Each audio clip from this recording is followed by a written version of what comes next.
Hey guys, so the last video cut me off because I only get 15 minutes. But to finish off this problem, if we're looking at the limit as x approaches 1, by the definition, we have to look at the limit coming from the left and from the right and see if it approaches the same value. Now, when I say coming from the left, I'm looking immediately to the left of 1. So to the left of 1, here's the graph, and it approaches the y value of 4. When I say from the right, we're looking immediately to the right of 1.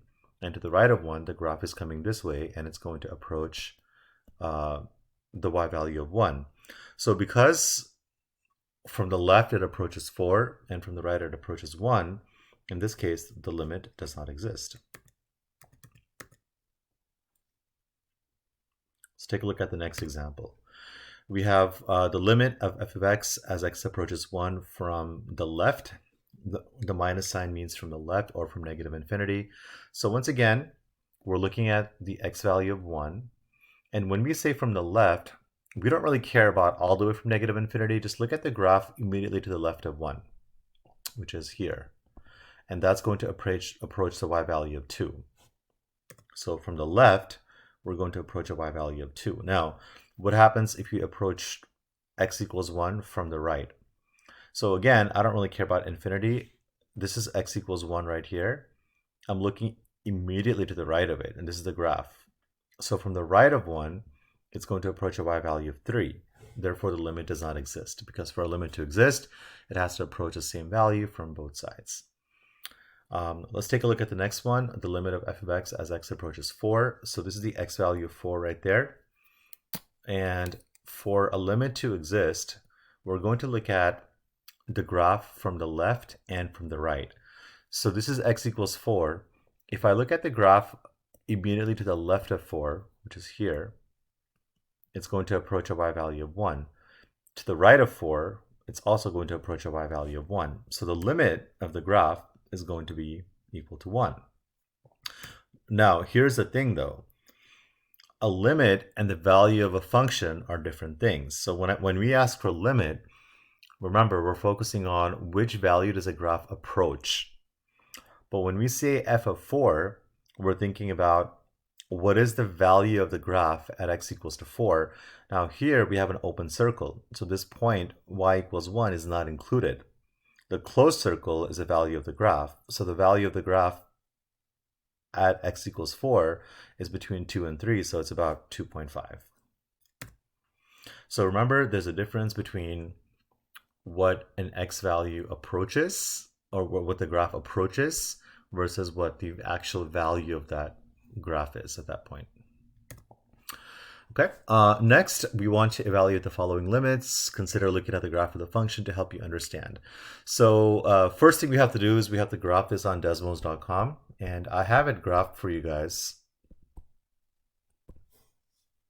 over here. This is the graph of this this function. We're looking at what happens to the graph as x approaches 5 from the right. So first off, let's take a look at x equals 5, which is going to be this dotted line right here. This is x equals 5. Remember, x equals to any number gives you a vertical line.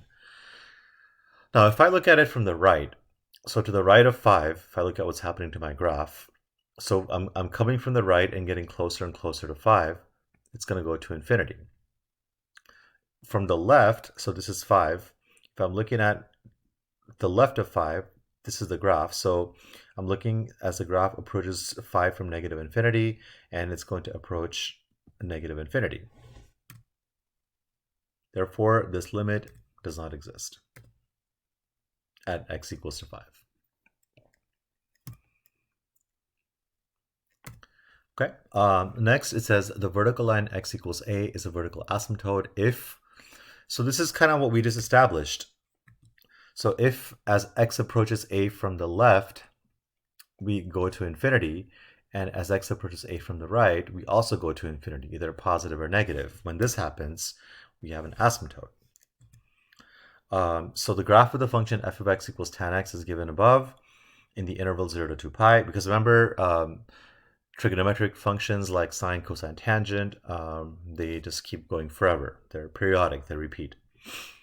So we want to determine the one-sided limit and then indicate the equation of the vertical asymptote. So the limit of f of x as x approaches pi over 2, this is pi over 2, from the left, so we're looking at the graph from the left as it approaches pi over 2, it's going to go to infinity. So we have a vertical asymptote at x equals to pi over 2.